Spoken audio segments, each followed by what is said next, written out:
Bonjour, bienvenue à tous. Aujourd'hui, nous allons parler du programme de LFI. Mais avant, n'hésitez pas donc à vous abonner à la chaîne. Je m'appelle Thomas Legrand, aka Thomas Smith. Je gère la chaîne de Smith Media. Je suis un journaliste indépendant. Et aujourd'hui, nous allons parler de la France Insoumise.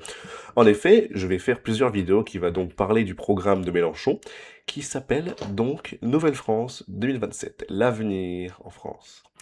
Pour cela, d'abord, nous allons commencer par un chapitre qui est très intéressant, le chapitre 6, qui s'appelle le partage des richesses.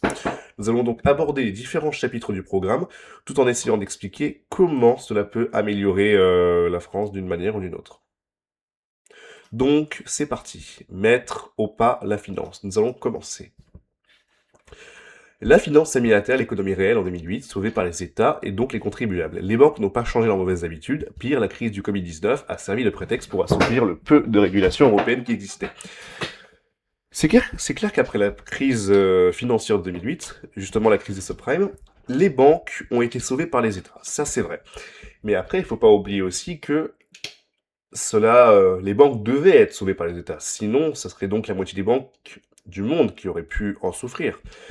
Nous pensons d'ailleurs à la faillite de Lehman Brothers qui n'a pas été sauvée par le contribuable américain. Les États-Unis ont dit non, nous ne sauverons pas Lehman Brothers. Et ce qui s'est passé, au final, la banque a fait faillite, elle a été obligée d'être rachetée. Et donc d'être fusionnée et achetée. Même si justement ces actifs-là, donc les actifs toxiques, ont été obligés d'être forcés vendus. Donc, instaurer une taxe réelle sur les transactions financières, mesure clé. Le problème, c'est que si vous instaurez une taxe sur les transactions financières, cela va déjà baisser le nombre de transactions financières faites en France, et cela va faire comme les politiques de ces dernières années, faire disparaître justement et baisser les personnes à haut revenu, donc celles qui créent de la richesse. Déjà, j'ai pas compris pourquoi ils veulent séparer les banques d'affaires et les banques de détail. Pourquoi vous voulez quel est l'intérêt en fait de séparer deux banques, enfin les banques d'affaires et de détail? Pour rappel, les banques d'affaires, ce sont celles qui prêtent donc aux entreprises, et les banques de détail, c'est celles qui vont prêter justement aux particuliers, aux PME, etc. Ensuite, le fait de contrôler les mouvements de capitaux font juste que cela va baisser en fait le nombre de capitaux qui vont être en fait, cela va baisser le nombre de capitaux. Personne n'a envie d'avoir ces mouvements de capitaux contrôlés par l'État. À la limite, est-ce que vous voulez pas faire une taxe sur, je sais pas, de 10% sur, genre 20 000 euros par exemple, je dois donner 10% à l'État. Même si cela existe déjà pour les banques. Ensuite, une mesure pour laquelle je suis d'accord, c'est identifier et interdire les produits dérivés de la finance toxique et inutile, limiter les effets de levier et les rendements actionnariaux exorbitants. Taxer les rachats d'actions. Ça, je suis d'accord à moitié avec ça. Pour tout ce qui est identifier et interdire les produits dérivés de la finance toxique, oui. Cela marcherait si on était encore en 2008. Sauf que le problème, c'est que on n'est plus en 2008. La crise des subprimes est passée. Donc même s'il existe encore donc des produits toxiques, les banques ont été obligées d'être régulées fortement. Et l'État a pris une place encore plus importante dans la régulation des banques, justement. L'État a dit aux banques, maintenant on va donner plus de régulation, vous devez faire attention. Et on a vu que les banques sont de plus en plus prudentes avec ça. Et par contre, je peux comprendre ce que les filles veut dire, mais dans ces cas-là, faites un audit national sur tous les produits que proposent les banques, et essayez de trouver quel produit est le plus toxique et quels produits ne sont pas toxiques. Ça, je peux comprendre. Mais le truc, c'est qu'on n'est pas en 2008. Ensuite, pour tout ce qui est limiter les effets de levier et les rendements actionnariaux exorbitants, cela va faire qu'en fait, comme en Norvège, c'est-à-dire que vous voulez en plus mettre des taxes sur les rachats d'actions, donc ça va baisser justement l'investissement en France, parce que qui veut se faire taxer ses rachats d'actions et qui veut se faire taxer encore plus ses rendements d'actionnariaux exorbitants? Enfin, dit exorbitants. Au final, ce que vous allez faire, c'est que vous allez juste faire que les gens vont quitter le pays pour aller en Suisse parce qu'il y aura moins de taxes sur justement les effets de levier, sur l'argent qui va être dépensé, gagné et investi par les entreprises. Et ce qu'au final vous allez faire, c'est juste que vous allez baisser la croissance. Alors que la France en a besoin. Si vous voulez vraiment sauver le pays, en ce moment, ce qu'il faut, c'est trouver une solution pour baisser les taxes. Afin de relancer la croissance des entreprises. Moi, ce que je mettrais, par exemple, c'est que je baisse les taxes, par exemple, de 5% des entreprises afin de relancer la croissance en France. Je baisse les taxes de 3% des particuliers afin de relancer la croissance. Parce que sur ces 3% et 5%, la population française va en avoir besoin. Et justement, cela va permettre de relancer l'investissement dans le pays et l'investissement économique dans les entreprises. Ce que la France en a besoin d'ailleurs. On a besoin de ça. On doit arrêter à chaque fois de dépendre des États-Unis et de la Chine. Ensuite, bon, pour ça, j'ai pas vraiment de commentaires à dire. Enfin, limiter les LBO, donc c'est le rachat des entreprises par une société qui a encouru à l'emprunt. Sauf que le problème, c'est que si vous voulez limiter les LBO, qui au final va racheter les entreprises? Je peux, enfin, je peux comprendre que vous voulez limiter justement les rachats aux emprunts, mais dans ces cas-là, il faudrait donc mettre plus de contrôle. Parce que je peux comprendre l'idée de... Je comprends l'idée justement parfaitement de limiter les rachats aux emprunts. C'est ce qu'avait fait par exemple Bernard Tapie avec Adidas. Il avait limité les rachats, enfin il avait racheté Adidas avec un emprunt, et aussi grâce à l'aide de LCL, je crois, le Crédit Lyonnais. Donc ce qui s'est passé ensuite, c'est que même s'il a dû vendre Adidas à la fin, ça a été un énorme problème pour lui pendant plusieurs années, même si au final il a quand même fait une belle transaction et un beau capital dessus. Après, est-ce que cela va vraiment aider? On ne sait pas. Mais je pense pas que, à la limite, il devrait mettre plus de contrôle, c'est tout. Bon, ensuite, nous allons faire pour les banques au service de l'intérêt général. Le crédit est l'essentiel de l'économie. Il est à la base de l'activité future, les banques doivent donc avoir une mission d'intérêt général. Il est crucial d'orienter l'argent en direction des projets socialement et écologiquement utiles. Ça, je suis d'accord. La monnaie doit aussi être un bien commun créé et géré démocratiquement. Pour cela, il nous propose donc 5 solutions. Socialiser certaines banques de détail, une fois les activités d'affaires des banques séparées des activités de détail. Et les intégrer au pôle public bancaire en vue de financer les très petites entreprises sur les critères sociaux et écologiques et alimenter le budget public. Ça, je peux comprendre l'idée. En fait, vous voulez donc aider tout ce qui est les petites entreprises, les PME, afin de les financer sur d'autres critères que le critère économique. Sauf que le problème, c'est que vous vous contradisez dans votre programme. Vous voulez donc limiter, vous voulez donc mettre plus de contrôle et plus de taxes, mais vous voulez aussi que les banques donnent plus facilement de l'argent. Sauf que personne ne va le faire.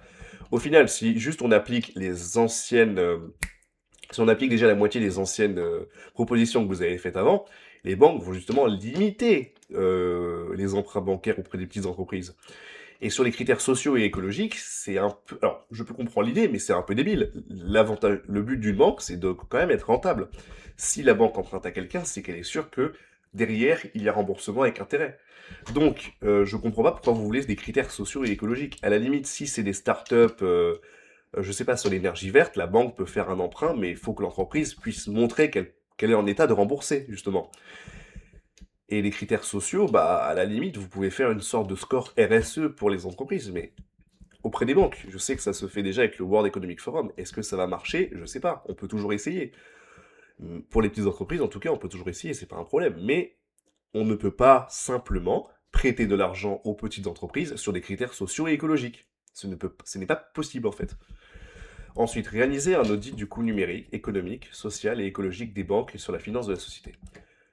Ça, c'est...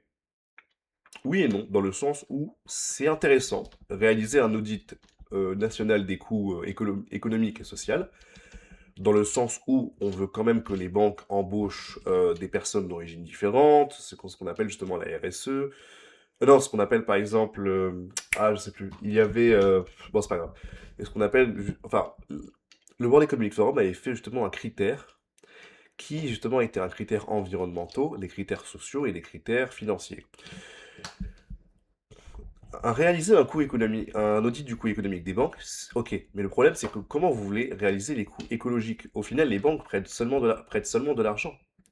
Sur la finance et sur la société, cela peut être d'accord, mais dans ces cas-là, ce que vous pouvez faire, c'est euh, pénaliser les entreprises qui polluent ou faites une taxe faites en sorte que les entreprises investissent dans des projets écologiques ou dans des startups écologiques afin d'avoir des impôts qui sont baissés. Cela donc va les aider et cela donc peut être un bon moyen pour la société. Je dis une connerie, imaginons qu'une entreprise donne, une énorme entreprise comme Total donne 1% de son chiffre d'affaires à des associations qui replantent des arbres, et bien dans ces cas-là, baissez leurs taxes. Comme ça, elles vont plus investir et même sur des critères sociaux, les associations, au final, vont aimer ceci. Celle-là, j'ai pas trop compris, je vous avoue. Créer des banques de désinvestissement afin de regrouper des actifs écologique, nocif et absorber des pertes. Ah non, non, ça, c'est pas possible. Parce qu'en fait, ce que vous voulez faire, c'est que vous voulez créer des banques pour absorber. En fait, vous voulez créer du positif pour absorber du négatif. C'est pas possible, en fait, parce que quelle banque. Enfin, quelle est. Non, c'est pas possible. C'est un peu débile comme truc. En fait, vous voulez créer justement une sorte de banque. Une sorte de banque pour absorber toutes les pertes économiques, enfin racheter justement la finance, enfin racheter les dettes et pertes économiques, les trucs nocifs et les actions nocifs. Mais dans ces cas-là, quel est l'intérêt de la banque? Est-ce qu'elle est donc aidée par l'État pour acheter tout ça? Comment elle fait son argent? Je ne sais pas. Ensuite, dépolluer les flux financiers en pénalisant la détention et l'usage d'actifs financiers nocifs, ça je peux comprendre. Mais dans ces cas-là, c'est la même chose que je vous dis. Faites en sorte que les gens aient envie d'investir dans les entreprises bonnes écologiquement. Faites en sorte que que les gens ont plus d'intérêt à investir dans une entreprise qui fait des panneaux solaires ou qui plante des arbres ou qui réalise de la nourriture bio, plutôt que chez des entreprises comme Petronas, Aramco, Total, etc. Créer une caisse de péréquation interentreprises financée grâce à un barème progressif pour mutualiser la contribution sociale entre petites et grandes entreprises. Euh, non, je vois pas trop l'intérêt de ça. Ensuite, définanciariser l'économie réelle. Les actionnaires exigent des taux de rendement intenables, obtenus au détriment des droits sociaux et des conditions notamment environnementales, de production. Ils imposent la tyrannie du temps court sur le temps long de l'activité humaine et de l'impératif écologique. Il faut savoir protéger l'économie réelle des agissements de ces spéculateurs en reprenant le pouvoir sur la finance.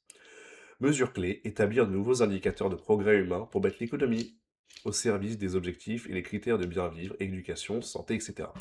Sur ce, je suis d'accord. L'économie ne devrait pas seulement servir à enrichir une partie de la population, mais devrait aussi servir à aider la population générale. C'est-à-dire que faites en sorte que l'économie puisse aider les hôpitaux, puisse aider les écoles, puisse aider justement tout ce qui est association écologique, etc. Et puisse aider l'État aussi. Moduler l'impôt sur les sociétés selon l'usage des bénéfices pour encourager l'investissement en France et pénaliser le versement des dividendes. Ça, oui et non. Je peux comprendre que vous voulez moduler l'impôt sur les sociétés, mais dans ces cas-là, si vous voulez moduler l'impôt sur les sociétés selon l'usage, faites comme j'ai dit, faites que c'est plus facile d'investir en France dans les startups françaises qui font justement, je sais pas, des choses enfin, qui font justement des actions ou des produits dits écologiques grâce à un critère que l'État pourra mettre en place.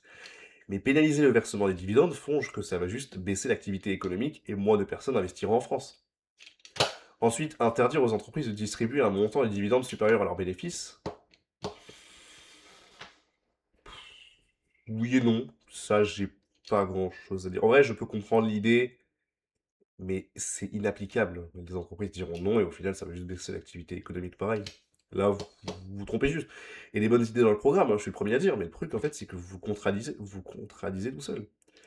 Mettre fin à la cotation continue des entreprises en bourse et moduler leurs droits de vote des actionnaires sur la durée d'engagement de l'entreprise.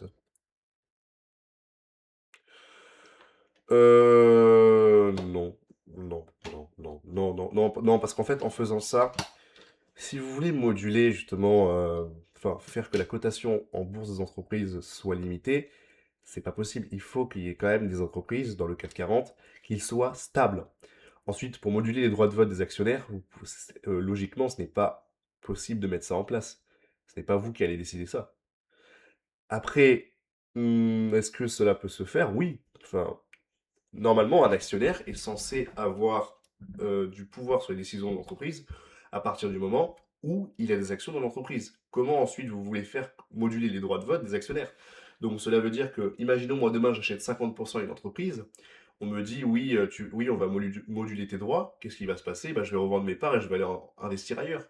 Parce que du coup, je n'aurai pas assez de pouvoir en tant qu'actionnaire. Moi j'apporte du capital et de l'argent, moi j'apporte du capital, je ne veux pas que mon pouvoir dans l'entreprise, mon pouvoir de décision, puisse être limité et modulé. C'est juste logique. Interdire les licenciements boursiers et économiques par les entreprises qui versent dividendes ou bénéficient des aides de l'État. Oui et non, oui et non, ça je peux comprendre. Après, on peut quand même licencier dans le sens où si l'entreprise reçoit des aides de l'État, mais fait un chiffre d'affaires qui est moins bon, je sais pas, de 10% de ce qu'ils ont fait l'année dernière, l'entreprise sera obligée de financer. Ils peuvent pas à chaque fois garder le même nombre d'employés s'ils font un moins bon résultat. Refuser le chantage, annuler la dette publique. Celui-là, il me fait un peu peur. La dette publique est instrumentalisée pour justifier l'austérité et les privations, mais l'État détient plus de patrimoine que de dettes.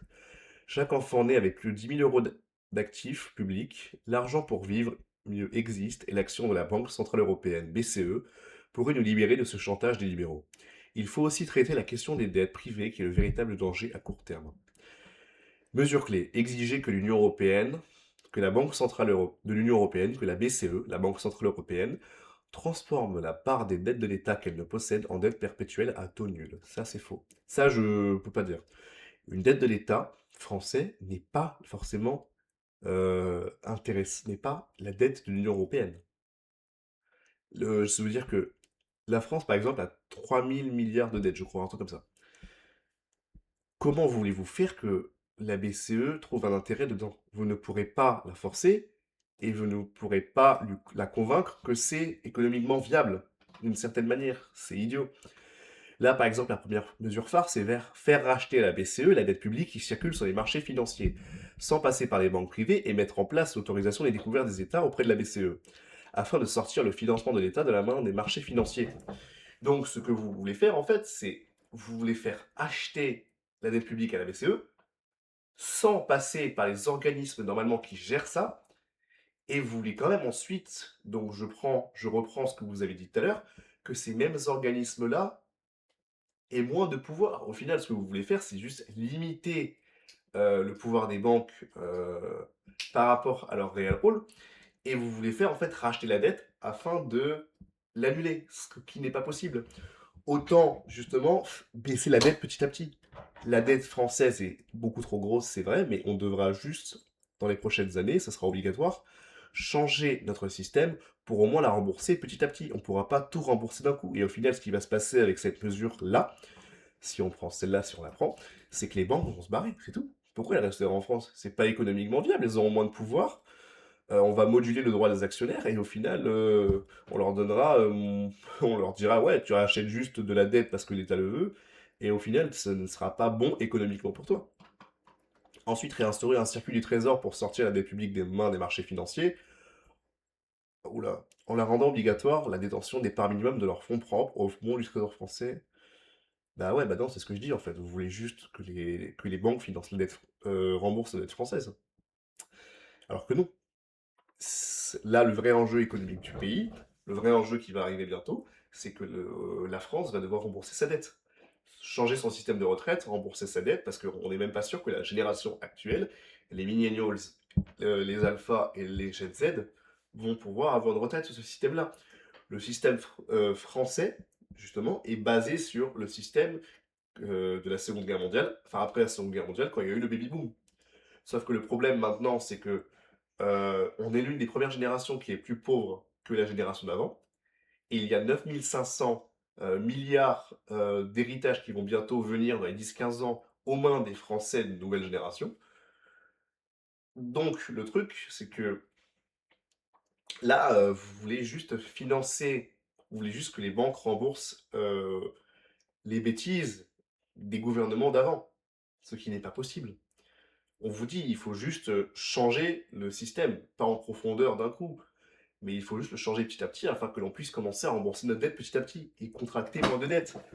C'est-à-dire qu'il faut baisser les dépenses de l'État, baisser les dépenses sociaux et baisser les dépenses dans tout et n'importe quoi. Moi, j'aurais été président, j'aurais fait des audits sur tout afin de savoir où part l'argent précisément et où je peux faire des économies.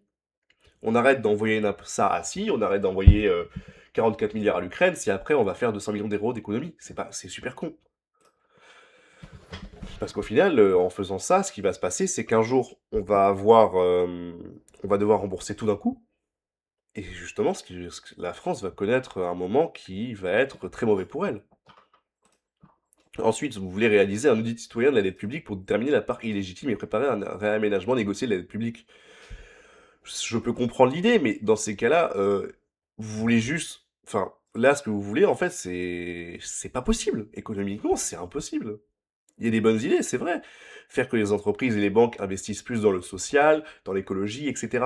Mais ensuite, vous voulez taxer plus et vous voulez enlever du pouvoir aux entreprises. Donc, qu'est-ce que les entreprises auront comme... Enfin, qu'est-ce que les entreprises voudront faire de ce programme-là? C'est pas un programme qui est viable économiquement. Mettre fin à l'émission des titres de dette souvent indexés par l'inflation, blablabla, retirer la dette Covid des comptes de la sécurité sociale, réformer la caisse d'amortissement de la dette sociale. Ouais, non, ça, je suis désolé. Alors, autant je suis en train de voir le programme, autant j'ai plus l'impression que c'est un gamin de 8 ans qui a fait le programme économique, quoi. C'est pas possible. Même s'il y a des bonnes idées dans le programme, je le redis, j'ai été d'accord avec certaines choses, même si je suis pas de gauche, il y a quand même des choses qui doivent refaire, quoi. C'est pas normal d'avoir ça. Bon, faire la révolution fiscale. Le président des riches n'a fait qu'aggraver, Macron, hein, le président des riches n'a fait qu'aggraver les injustices de notre système fiscal et créer de nouveaux privilèges fiscaux pour les riches. C'est en France que le nombre de millionnaires progresse le plus en Europe. Les riches sont de plus en plus riches, alors que les 4 premiers milliardaires français et leurs familles ont vu leur fortune augmenter de 87% depuis 2020. La richesse cumulée des 90% des Français a baissé il y a 5 ans. Le mouvement des Gilets jaunes sonnait l'alerte. Notre fiscalité doit être entièrement refondée sur des bases claires et justes, en appliquant le principe de progressivité. Plus on gagne d'argent, plus on contribue au bien public. Le problème, c'est que ce n'est pas qu'en France. Là, il y a un problème déjà sur ça. Ce n'est pas qu'en France où les riches s'enrichissent. C'est partout dans le monde. On estime que tous les 30 secondes, il y a un nouveau millionnaire qui apparaît sur cette terre. Ensuite, si vous pensez que les riches en France s'enrichissent trop sur le dos des Français, allez voir aux États-Unis. Ils ont le premier trilliardaire là-bas. 1000 milliards de dollars. Vous vous rendez compte? Ensuite, pour ce qui est le président des riches, oui, c'est vrai que Macron a donné des avantages fiscaux aux riches. C'est vrai. Mais parce qu'en fait, il part sur la théorie du ruissellement. C'est-à-dire, la théorie du ruissellement, c'est quoi? On donne des avantages fiscaux aux riches afin qu'ils investissent plus dans le pays. Ça peut marcher, mais dans le cas contraire, ça peut juste faire que les riches s'enrichissent, et donc que les pauvres restent de plus en plus pauvres. Ce qu'il faut faire, en fait, c'est qu'il faut savoir dire aux riches, ok, on peut vous donner des avantages fiscaux, aux pauvres aussi, mais dans ces cas-là, il faudra donc prouver par A plus B que vous investissez dans les entreprises françaises. Que vous investissiez dans les entreprises françaises. Il faut faire quelque chose sur ça. Ensuite, rendre l'impôt sur le revenu progressif avec un barème de 14 tranches, contre 5 aujourd'hui. Oui et non. Parce que le problème, c'est que entre quelqu'un qui gagne 3000 euros par mois et qui est seul et quelqu'un qui gagne 3000 euros par mois et qui a 4 enfants, s'il paie connaissant et les filles, ils voudront qu'il paye la moitié de son salaire, voire plus. Mais faudra pas oublier que 3000 euros par mois seul et 3000 euros par mois avec 4 ans, avec, je sais pas, 2 enfants et une femme, c'est pas les mêmes 3000 euros, hein. Refonder donc l'ISF pour être, enfin, non, l'impôt sur les sociétés pour établir l'égalité devant l'impôt entre PME et grands groupes. Instaurer un barème progressif en fonction des bénéfices réalisés et selon l'usage. Ça, cela peut être une mesure intéressante pour les petites entreprises. Parce que le problème, c'est que si Total, par exemple, demain fait 1 milliard de chiffre d'affaires, avec, je sais pas, 1 milliard de chiffre d'affaires et un bénéfice de 500 millions, et que ensuite vous voulez que l'impôt progressif soit de 30%, cela ne va pas être très bon pour eux. Parce que sur les 1 milliard, il y aura quand même donc toutes les taxes qu'ils devront faire, enfin il y aura les salaires des employés, il y aura donc les taxes sur les matières premières, les matières premières à acheter, les stocks, la production, etc. Et au final, peut-être que sur les 1 milliard, il va en rester 300. Ensuite, pour les 500 millions, bah, il y a quand même la moitié qui va partir aux actionnaires parce que c'est eux qui financent quand même Total. Mais ensuite, le reste va peut-être être mis en investissement dans d'autres sociétés, va être conservé, on ne sait pas. Donc, réaliser un barème progressif, oui, mais il faudrait réaliser donc un barème progressif pour tout le monde, et égal. Mais le problème, c'est que le barème progressif, ça peut être une mauvaise idée comme une très bonne. Ça peut être une très bonne idée pour les petites PME et entreprises, donc leur donner des avantages fiscaux, baisser leurs impôts, etc. Mais d'un l'autre côté, si vous augmentez trop les impôts pour les grosses sociétés, cela va pas être viable économiquement et elles vont juste se barrer. Ensuite, celle-là, c'est une taxe qui est intéressante. Ensuite, je vais arrêter là parce que c'est trop. La vidéo va être trop longue. Introduire une taxe d'impôt de 2% sur le patrimoine des milliardaires. Alors, ça c'est intéressant parce que je me rappelle que la Norvège avait fait la même chose sur une taxe des riches. La taxe Zuckman, c'est quoi? La taxe Zuckman, c'est 2% des patrimoines des milliardaires sur le patrimoine des milliardaires afin de financer d'autres sortes. Sauf que le problème, c'est que la Norvège avait fait une taxe pareille. Ils avaient fait une taxe de 1% à 1,1%. Oui, de 1% à 1,1%. Cette fiscalité a rapporté 2,8 milliards d'euros. Parce que cette taxe était appliquée à ceux qui gagnaient plus de 140 000 euros. Sauf que le problème, ce qu'on ne vous dit pas, c'est qu'ensuite, ce qui s'est passé, c'est que 40 milliards d'euros de fortune sont partis le jour même. Donc, 40 milliards d'euros de fortune contre 2,8 milliards gagnés, je vous laisse deviner la suite. La taxe Zuckman, c'est quelque chose qui, en plus, a été débattu, c'est pas possible. Même la Norvège, qui est l'un des pays les plus riches qui est l'un des pays les plus taxés du monde, ont quand même vu beaucoup de ces riches, pas forcément des riches, alors, pas forcément tout le temps des milliardaires, des millionnaires, des milliardaires, de grandes familles fortunées, des avocats, des médecins, se barrer vers des destinations comme la Suisse, Dubaï, Londres, etc., où la fiscalité était moins mise. La taxe Zuckman, demain, si on taxe 2% sur le patrimoine de Bernard Arnault, il va juste se barrer, parce que Bernard Arnault, malgré ses milliards, il n'a pas ça sur son compte en banque. C'est pareil pour Elon Musk. La fortune des milliardaires, c'est principalement les actions des entreprises. Et ils vont gagner un salaire et des dividendes par an. Mais ce n'est pas. Mais quand on dit que Elon Musk a 900 milliards, ce n'est pas sur son compte en banque. C'est le nombre total, c'est le montant de ses actions totales. Donc, je vais vous laisser aujourd'hui. Merci d'avoir écouté cette vidéo. Merci d'avoir regardé ceci. N'hésitez pas donc à vous abonner, liker, partager la vidéo. Et je vous dis à la prochaine pour un nouvel épisode sur L'avenir en commun, édition 2025, le programme de Jean-Luc Mélenchon pour 2027.